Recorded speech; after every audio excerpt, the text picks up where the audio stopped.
नमस्कार, मैं हूं संदीप अखिल। चुनावी चर्चा में आपका स्वागत है। आज चुनावी चर्चा में हमारे साथ है राजनांदगांव के सांसद संतोष पांडे। 2024 के लोकसभा चुनाव के प्रत्याशी हैं और लगातार जो है तैयारियों में लगे हुए हैं। दौरा चल रहा है, उसी दौरे के दौरान आज हमारे साथ चर्चा करने के लिए मौजूद है संतोष पांडे जी। संतोष पांडे जी, बहुत बहुत स्वागत है आपका। जी नमस्कार जी।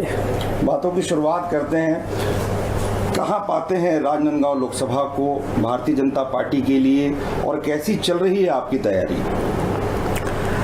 भारतीय जनता पार्टी इलेक्शन में नाम की घोषणा में भी आगे रही जी, कैंपेनिंग में भी हम आगे हैं और आज मैं कह सकता हूं कि औंधी से लेकर के चिल्फी तक जी के कार्यकर्ता, भाजपा के बूथ शक्ति केंद्र मंडल के कार्यकर्ता पूरे जोश खरोश के साथ चुनाव प्रचार में लग चुके हैं। हमारी बैठकें भी सब प्रकार से एक राउंड की संपन्न हो चुकी है और किसी भी दृष्टि में भारतीय जनता पार्टी कमज़ोर नहीं है। सब प्रकार की रणनीति तैयार है। नॉमिनेशन होगा, उसके बाद और तीव्रता आएगी, गति आएगी। जी जी। आपका जो संसदीय क्षेत्र है राजनांदगांव, ये पूरे देश में जो है और पूरे प्रदेश में बड़ा आकर्षण का केंद्र बना हुआ है। आपके खिलाफ पूर्व मुख्यमंत्री भूपेश बघेल चुनाव मैदान पर हैं। कितने मजबूत प्रत्याशी के रूप में राजनांदगांव से उन्हें आप मानते हैं? ऐसा है कि राजनांदगांव की जनता इसके पहले भी ऐसे प्रत्याशी आए जो राज्यपाल थे, मुख्यमंत्री रहे और संस्कारधानी है। ये क्षेत्र बहुत ही जागरूक क्षेत्र है जी और पराजय का मुख उनको देखना पड़ा और राजनांदगांव उसमें जीता था। मैं ये कह सकता हूँ कि भूपेश बघेल जी भी आए हैं तो उनका भी वही हश्र होगा और जनता यहाँ तैयार है सब प्रकार से। इसलिए भी कि जब वे मुख्यमंत्री थे तो जितने भी राजनांदगांव के ऑफिस थे, बड़े बड़े ऑफिस, उसको उन्होंने दुर्ग शिफ्ट कर दिया। एडीबी का कार्यालय उन्होंने दुर्ग ले गया, संभागीय कार्यालय, सेतु निगम का कार्यालय दुर्ग ले गए, महुआ प्रसंस्करण जो इकाई था उसको ले जाने वाले थे, मुद्रणालय को भी ले जाने वाले थे। हम लोग सब जानकारी हुई, उसको रोकने में सफल हुए। राजनांदगांव हाकी और झांकी के नाम से जाना जाता है। हाकी जहां ध्यानचंद जी भी राजनांदगांव आए थे, जो हाकी का जादूगर ऐसा कहा जाता है। हाकी के लिए बिल्कुल 5 साल तक शून्यता आ गई थी। सांसद होने के नाते मैं और राजनांदगांव के हाकी के ऐसे प्रेमी जागरूक नांदगांव के लोगों ने उसको सब प्रकार से प्रोत्साहन करने का काम, खिलाड़ियों को समय समय पर खेल आयोजित करने का काम ये उन्होंने किया। यानी जो परंपरा चली आ रही थी कि बड़े बड़े कार्यक्रम हो, 5 साल में जीरो रहा। क्यों? उनकी इच्छा ही नहीं थी। दिग्विजय स्टेडियम को खंडहर बनाने की इच्छा थी। मैं एक बात आपको बताना चाहूँगा जो और इससे भी ज़्यादा खतरनाक, और हम सफल हो गए बचाने में अपने राजनांदगांव को, जिले को। पूरे हिंदुस्तान में और छत्तीसगढ़ में ऐसी कुछ विशेषताएं हैं जिसके नाम से हमारा प्रदेश जाना जाता है। उसमें है एक खैरागढ़ संगीत यूनिवर्सिटी, इंदिरा कला विश्वविद्यालय। जी, इंदिरा कला विश्वविद्यालय को ये खैरागढ़ से रायपुर शिफ्ट करना चाहते थे। यानी हमारी जो पहचान है, जो हमारी खैरागढ़ के लिए यदि कहीं पूरे दुनिया के लोग आकर के कहीं संगीत की शिक्षा प्राप्त करते हैं, कला के लिए, संगीत के लिए जो जाना जाता है, वहाँ प्रदर्शन करना पड़ा। दिन भर का वहाँ अनशन, दिन भर का वहाँ बंद। खैरागढ़ जब बंद हुआ, हड़ताल किए, धरना दिए, तब जाकर के रुका। नहीं तो ये तो यूनिवर्सिटी को ही वहाँ से समाप्त करना चाहते थे। तो कुल मिलाकर के भूपेश जी, अब आप आ गए हैं राजनांदगांव। राजनांदगांव की जनता आपसे पूछना चाहती है कि आखिर ये क्यों इतना द्वेष इतनी राजनांदगांव के वासियों के लिए मन में इतना विष जहर क्यों? जवाब तो देना पड़ेगा। और कुछ नहीं, आगामी चुनाव में 26 तारीख को मतदान में ये परिवर्तित होगा। राजनांदगांव की जनता बहुत बारीक हिसाब करती है। जी, इधर मोदी की गारंटी की बात हो रही है, इधर कांग्रेस न्याय की बात कर रही है। अपने न्याय में गरीब परिवार की महिलाओं को 1 लाख रुपए, एमएसपी विधि के अनुसार जो है गारंटी, और जो है बेरोजगारों को रोजगार, 1 लाख से अधिक लोगों को रोजगार, तमाम विभिन्न प्रकार की बातें उस न्याय की घोषणा में की गई। 5 तारीख उनका घोषणा पत्र भी आ जाएगा। तो मोदी की गारंटी और ये जो न्याय की गारंटी जिसकी बात राहुल गांधी जी कर रहे हैं, इसमें मूलभूत अंतर आप क्या पाते हैं? बहुत अंतर है इनकी कथनी और करनी में। यानी सब लोग जानते हैं कि भूपेश यानी ठगेश, ठगने वाला, लबरा। आप सबको मालूम है कि पिछले समय इन्होंने इसको बंद कर देंगे, इसको माफ़ कर देंगे, इसको हाफ कर देंगे, ये नारा इन्होंने दिया था, किंतु कोई बंद नहीं हुआ। ये गाय की पूछ भी पकड़ लेंगे तो अब जनता इन पर गंगा जल भी ले लेंगे, जनता इन पर अब विश्वास नहीं करेगी। काट की हंडी तो भैया एक बार चढ़ती है, दोबारा नहीं चढ़ती। दगा किसी का सगा नहीं है, किया नहीं तो कर देखो, और जिसने भी है किया जाकर उसके घर देखो। कांग्रेस कमेटी की क्या हाल है आज? प्रदेश कांग्रेस कमेटी आज है कहाँ? आज तो मैं ये कहना चाहूँगा कि जिन्होंने धोखा दिया है, और कहाँ मोदी की गारंटी और कहाँ भूपेश का, तो पहले ही धोखेदार हैं। मैं आपको बताना चाहूँगा कि इन्होंने कहा था कि युवाओं को देंगे, युवाओं को इन्होंने कुछ चंद ऐसे चूरण चाटने जैसे आखिरी में दिया, वो भी जब 4-5 महीने बचा था। महिलाओं को इन्होंने देने की बात कही थी, 500 रुपये भत्ता, 5 साल गुजर गए नहीं दिया। तो इनके ऊपर विश्वास नहीं है। राहुल गांधी आए थे राजनांदगांव के लिए, अनेक सौगात देने की उन्होंने बात की थी, बीएनसी मिल के लिए उन्होंने कह दिया था। तो इनको बोलने में कुछ नहीं लगता। वो हमारी छत्तीसगढ़ी में कहते हैं ढपोर संघ। वो उसको कहीं 5 मांगो तो कहता है 10 लो, 10 मांगो तो कहेगा कि 20 लो, देना दुआना कुछ नहीं। चुनाव कैसे भी हो निपट जाए। तो इस प्रकार से, किंतु एक तरफ मोदी की गारंटी है। मोदी जी ने कहा था कि हम जब आएंगे तो हम प्रधानमंत्री आवास जो भूपेश बघेल रोक के रखे हैं, उसको पहले हस्ताक्षर से कैबिनेट की पहली बैठक शपथ लेने के बाद, और वो वादा उन्होंने निभाया। अब अप्रैल में प्रधानमंत्री आवास ज़रूरतमंद लोगों का यहाँ बनना चालू हो जाएगा। दूसरा, कहा गया था कि महतारी वंदन योजना, वो हमने निभाया। 1000 रुपया जो उस समय भी फॉर्म भरे थे, और जो माताओं को, बहनों को जो हमने जो वचन दिया, प्राण जाए पर वचन न जाए, यह है मोदी जी की गारंटी। आज 1 महीने का आ गया खाते में, दूसरे महीने का 3 दिन में फिर आने वाला है। इसी प्रकार से अंतर की राशि हमने दिया। जैसा जो धान बेचा, जिसका जितना अंतर था उसको उतना मिला। यानी इस समय होली में रंग और गुलाल तो लगे ही, दिवाली भी उसी में मना लिए। लक्ष्मी जी भी कमलासन में बैठ के आई।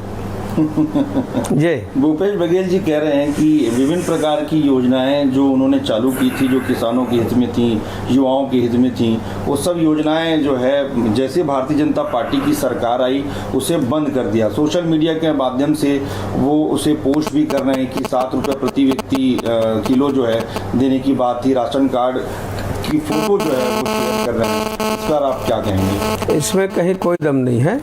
देखिए, भूपेश बघेल की मैं पूरा उनका जो जन घोषणा पत्र है, मैं एक उसमें विश्लेषण कर सकता हूँ।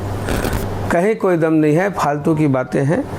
तो इस प्रकार से भूपेश के ऊपर कोई विश्वास नहीं करता, मैं आपको पहले बता चुका हूँ। जी, अभी लगातार कांग्रेस कह रही है कि Bharatiya Janata party washing machine हो गई है। जो नेता उसमें जाते हैं वो धुल जाते हैं, फिर उनके खिलाफ जो है ईडी और तमाम प्रकरण हट जाते हैं, और जो लोग नहीं जाते हैं उनके खिलाफ जो है ईडी और तमाम प्रकार के हमारे अकाउंट्स बंद कर दिए गए। आयकर विभाग ने हमारे ऊपर जो है इतने रुपए का फाइन ठोक दिया है। ये कहीं ना कहीं राजनीतिक द्वेष का आरोप जो है कांग्रेस पार्टी भारतीय जनता पार्टी पर लगा रही है। जब मनमोहन सिंह जी प्रधानमंत्री थे और सुपर प्रधानमंत्री सोनिया गांधी थी, इनकी टीम थी, सब प्रकार से इन्होंने अमित शाह जी को परेशान किया। वर्तमान में प्रधानमंत्री जी हैं नरेंद्र मोदी जी, उनको भी उन्होंने बुलवाया जांच के लिए। उन्होंने बहुत सारे प्रश्न किए, लंबा समय उनका, जब वो मुख्यमंत्री थे गुजरात में। उन्होंने तो किसी प्रकार से कभी नहीं कहा कि हम परेशान हो रहे हैं, हमें ये किया जा रहा है हमारे ऊपर, और ये जांच जो है ये अन्याय है। उन्होंने तो कभी दोष नहीं दिया। प्रदेशों में और भी अन्य लोगों को प्रताड़ित किया गया, उन्होंने तो कभी नहीं कहा। आपको मालूम है कि प्रज्ञा सिंह से लेकर के और भी बहुत, ये आखिर बार बार इस प्रकार की बात क्यों करते हैं? यदि पाक साफ हैं तो भाई सांच को आँच नहीं, आप बरी हो जाएंगे। किंतु इनको मालूम है कि जो हस्त्र दिल्ली के सिसोदिया जो मंत्री हैं और लंबे समय जेल में हैं, सत्येंद्र जैन लंबे समय से जेल में हैं, चक्की पीस रहे हैं, वो नौबत इनकी भी आ सकती है। कि लोकतंत्र को बचाने की लड़ाई है। लोकतंत्र बचाओ रैली भी इन्होंने किया, और उसके बाद सभी विपक्ष एकत्रित होकर उन्होंने कहा कि ये लड़ाई जो है लड़ना जरूरी है, तानाशाही जो स्थापित हो जाएगी। तो ये लोकतंत्र को बचाओ वाली बात कहाँ से आ जाती है? अखिल जी, ये जो है ना, ये लोकतंत्र के नाम पर धोखा देते हैं लोगों को। ये वही लोग हैं जो इनके राष्ट्रीय अध्यक्ष हुआ करते थे, देवकांत बरुआ। उन्होंने कहा था इंदिरा इज इंडिया और इंडिया इज इंदिरा। भारत ही इंदिरा है और इंदिरा ही भारत है।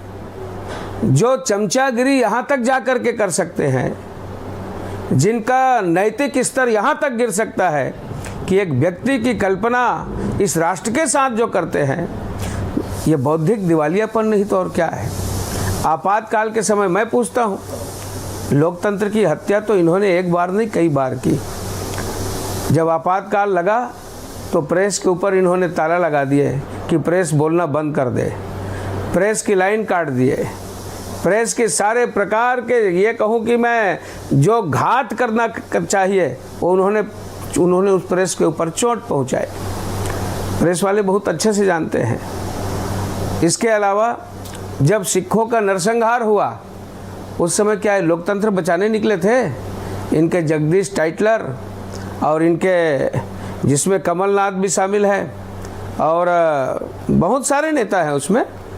तो कुल मिला करके जब जब इस देश के अंदर इस प्रकार की घटना हुई तो उन्होंने इसका उपयोग अपने लिए किया। इनके मनमोहन सिंह जी ने कहा था कि जब एक बड़ा पेड़ गिरता है तो धरती हिलती है। ये लोकतंत्र की भाषा है क्या? बताए कांग्रेस पार्टी इसका उत्तर दे। कौन सी धरती? यानी इस धरती को एक व्यक्ति के लिए आप खिलाना चाहते हैं? फिर ये कहते हैं, लोकतंत्र की बात करते हैं कि एक विशेष वर्ग यानी तुष्टीकरण की नीति, उनको उनके लिए सब प्रकार का, उनके लिए और अधिकार होनी चाहिए, इस प्रकार का मनमोहन सिंह जी ने कुछ कहा था। तो कुल मिला करके ये लोकतंत्र को बचाने वाले नहीं बल्कि लोकतंत्र को खत्म करने वाले लोग। इसीलिए आज पूरा कांग्रेस पार्टी भाजपा के नक्शे से समाप्त हो, ये भारत के नक्शे से समाप्त हो रही है। माफ करेंगे, भारत के नक्शे से समाप्त होते जा रही है। धर्मांतरण विधानसभा चुनाव में काफ़ी बड़ा मुद्दा था। लोकसभा चुनाव में कितना बड़ा मुद्दा है धर्मांतरण, क्योंकि हमने उसका असर देखा और कई स्थानों पर आप लोगों को लाभ मिला। अभी कहाँ बात है धर्मांतरण को लेकर, किस प्रकार का माहौल है और इस माहौल का फ़ायदा भारतीय जनता पार्टी को कितना मिल सकता है? धर्मांतरण नहीं होना चाहिए। धर्मांतरण से राष्ट्रांतरण होता है। आज जिसको हम नागालैंड कहते हैं, मिजोरम, अभी तो स्थिति सुधरी है जी। ये तो पहले वहाँ कहते थे Naga for Christ, Mizo for Christ. ये क्यों? वहाँ धर्मांतरण हुआ और सब प्रकार से लोगों ने भारतीय संस्कृति और परंपरा को और धता बता करके, और जो चंद लोग जो वहाँ कब्जा किए, धर्मांतरण किए, उसका परिणाम है। जी। अपने यहाँ छत्तीसगढ़ में भी, सरगुजा में, बस्तर में जिस प्रकार से हुआ, ये छत्तीसगढ़ की संस्कृति, परंपरा, सभ्यता, यहाँ के भोलेपन को ठगने का काम हुआ है, और जिसको सब प्रकार से पालन और पोषण करने का काम भूपेश बघेल की सरकार ने किया है। इसमें कहीं कोई दो मत नहीं। नारायणपुर की भी जो घटना हुई वो उसी का परिणाम है। आदिवासियों में जो आक्रोश हुआ और उसके बाद फिर तो कुल मिला करके धर्मांतरण नहीं होना चाहिए, और हम धर्मांतरण होने भी नहीं देंगे। धन के बल पर, अनाज के बल पर, वस्त्र के बल पर, दवाई के बल पर, ये कंडीशनल, यानी कोई यदि निरीह है तो तुम उसको चावल की थाली उसी शर्त में परोसोगे कि तुम पहले धर्मांतरण करो, दवाई उसी शर्त में उनको खिलाओगे, इंजेक्शन उसी शर्त में दोगे, वो कांप रहा है, बीमार है, उनको यानी तुम धर्म बदलने के लिए कहोगे। तो कुल मिलाकर के छत्तीसगढ़ की भोली भाली संस्कृति को बचाना है, और इसमें जागरण का काम हम सब मिलकर के करेंगे। जी। भारतीय जनता पार्टी जब टिकट दे रही थी तो केवल 2 लोगों को ही यहाँ से रिपीट किया गया, जिसमें एक आप हैं। तो रिपीट जो किया गया तो आपके कामों को देखकर किया गया होगा जो 5 सालों में आपने किया है। क्या महत्वपूर्ण कार्य जो है बीते 5 वर्षों में आपने राजनांदगांव लोकसभा के लिए किया है? जी अखिल जी, आपने वास्तव में यहाँ जनता का प्रोत्साहन, उत्साहवर्धन मेरा उन्होंने किया, जनता ने क्षेत्र की, और इसलिए किया कि कुछ काम ऐसे थे, और ये तो फिर सबको दिखता है, नीचे से ऊपर तक के लोग सब दृष्टि तो रहती है।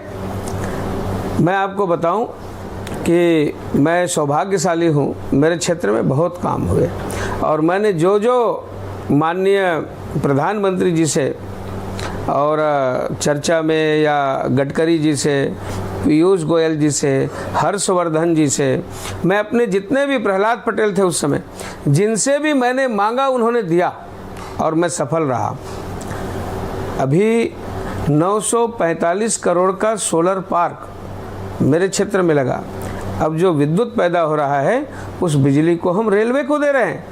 माननीय प्रधानमंत्री जी ने उसका उद्घाटन किया, वर्चुअल उद्घाटन किया। यह है ग्राम डुंडेरा में, डोंगरगांव और डोंगरगढ़ के बीच में। ये बहुत बड़ी सौगात है।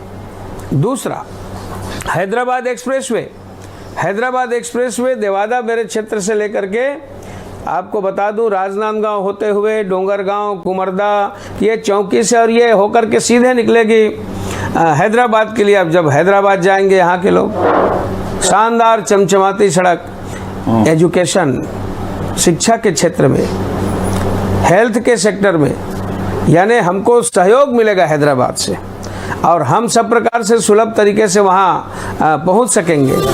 जो संवेदनशील जो रास्ते बीच में है उसके कारण उसमें भी कमी आएगी, आंतरिक गतिविधियों में। तो इस प्रकार से, इसके अलावा बालाघाट जिले के रजेगांव, लांजी रजेगांव से लेकर के गाता पार होते हुए, खैरागढ़ होते हुए, जाल बांधा कुम्हारी तक एक नई सड़क बनेगी। उसको ग्रीनफील्ड उन्होंने कहा है। ये लगभग 3500 करोड़ का है, 3500 करोड़ का। तो कुल मिला करके, और मैं आपको बताऊं, ये अपना चंद्रपुर के लिए चिल्हाटी होते हुए मेरे क्षेत्र से गुजर रही है, डोंडी लोहरा होते हुए। तो ऐसी 3 सड़कें और बड़ी सड़कें, भारतमाला का है ये अपना देवादा वाला, और जो है। तो कुल मिला करके सड़कों के अलावा ट्रेन के भी मैं आपको बता देता हूँ। एयरपोर्ट की तर्ज पर राजनांदगांव का और डोंगरगढ़ का रेलवे स्टेशन शानदार, अत्याधुनिक, सर्व सुविधा युक्त, लिफ्ट से लेकर के, एस्केलेटर से लेकर के, शानदार सीढ़ियाँ, बहुत अच्छा बनने वाला है। ये लगभग 25 करोड़ की लागत से बनेगा। इसके अलावा जितने भी अंडरब्रिज थे, जितने भी बैरियर हैं, वो मैनुअल को हटा करके अंडरब्रिज और ओवरब्रिज, ऐसे 12 ब्रिज मेरे क्षेत्र में बन रहे हैं। ये बहुत बड़ी सौगात है। मैं इसके लिए माननीय प्रधानमंत्री जी के प्रति कृतज्ञ हूँ। और आपको बताऊं कि 43 करोड़ 33 लाख रुपया प्रसाद योजना में मैं लाया। माता बमलेश्वरी के, ये माता की ही कृपा है, किंतु केवल वहीं के लिए, डोंगरगढ़ के लिए खर्च होगा। और इसके अलावा गौरी नगर में और स्टेशन पारा में लंबा बहुप्रतीक्षित जो मांग थी वो ब्रिज भी बनने लगा है। और इसके अलावा आपको बताऊं, यहाँ केंद्रीय विद्यालय में 20 करोड़ 58 लाख का कवर्धा में मेरे क्षेत्र में हो गया। एक नहीं अनेक सौगात। यहाँ मेडिकल कॉलेज की स्थापना होगी, इसको कोई नहीं रोक सकता। मैं 3 बार तो मैंने सदन में और हर्षवर्धन जी और पीयूष गोयल जी से मिलकर के, माननीय अश्विनी वैष्णव जी से मिलकर के, पीयूष गोयल जी से मिलकर के यहाँ की समस्याओं को मैंने रखा है। एक और मैं आपसे बताना चाहूँगा जो ज़रूरी है, वो ज़रूरी यह है कि भूपेश बघेल जी ने एक हमारे बहुत बड़े काम को रोक दिया था, और वो है 5 साल उसमें 1 इंच भी काम नहीं हुआ, कोई डेवलपमेंट नहीं। वो है डोंगरगढ़ से कटघोरा रेलवे लाइन, जिसमें खैरागढ़, छुई खदान, गंडई, लोहारा, कवर्धा और पंडरिया मुंगेली होते हुए तखतपुर भी आएगा शायद। उसमें ऐसा कटघोरा को वो जोड़ने वाले। जैसी हमारी सरकार आई 300 करोड़ उसमें पास हो गया। ये ज्वाइंट एडवेंचर है, प्रदेश और देश के ये दोनों संयुक्त उपक्रम है, मिलकर के बनाएंगे। भूपेश बघेल जी ने वो फाइल धूल खाते रहा 5 साल तक। यही है डबल इंजन की सरकार। दोनों जगह भाजपा की सरकार होगी, तेज गति से काम होगा। कटघोरा से डोंगरगढ़ के लिए रेल दौड़ेगी, इसे कोई नहीं रोक सकता। जी, मोदी जी का व्यक्तित्व, क्योंकि भारतीय जनता पार्टी कहती कि मोदी जी एक वैश्विक नेता हैं, और साथ ही 400 पार का नारा आप लोगों ने दिया है, उसके पीछे आप लोगों का क्या आत्मविश्वास है, कैसा आकलन आप लोगों ने किया है कि 400 पार को लेकर आप लोग आत्मविश्वास से लबालब हैं? आत्मविश्वास पूरा है, विश्वास हम होंगे कामयाब, 400 पार होगी, इसमें कहीं कोई दो मत नहीं है। 500 साल के काम भगवान राम की जन्मभूमि में 80 बार हुए थे हमले, ईंटें कितनी बार गिरी, जन्मभूमि की रक्षा करने बलिदानों की होड़ लगी। कितने लाखों लोग बलिदान हो गए जी। तब आकर के माननीय मोदी जी ने ऐसा सकारात्मक, ऐसा वातावरण, मोदी जी को श्रेय जाता है। राम की जन्मभूमि में मंदिर का निर्माण हुआ, धारा 370 खत्म हुआ, 3 तलाक समाप्त हो गया, सिटीजन अमेंडमेंट एक्ट आ गया। यही तो है, मोदी है तो मुमकिन है। जी, हम चाहेंगे कि छत्तीसगढ़ की जनता को आप जो है आग्रह करें कि वो अपने मत का प्रयोग जरूर करें। मैं ये चाहता हूँ कि मेरे क्षेत्र के साथ साथ पूरे छत्तीसगढ़ की जनता, सरगुजा से लेकर बस्तर तक, लोकतंत्र का ये सबसे बड़ा पर्व है, अपने मतों का उपयोग अवश्य करें। हमारा अधिकार ही नहीं है, हमारा कर्तव्य है। यही आप सबसे निवेदन है। जी, हमारे साथ थे संतोष पांडे जी चुनावी चर्चा में। संतोष पांडे जी, बहुत बहुत धन्यवाद। आपको मैं बहुत नमस्कार। आपके माध्यम से बातें नीचे तक जाएंगी।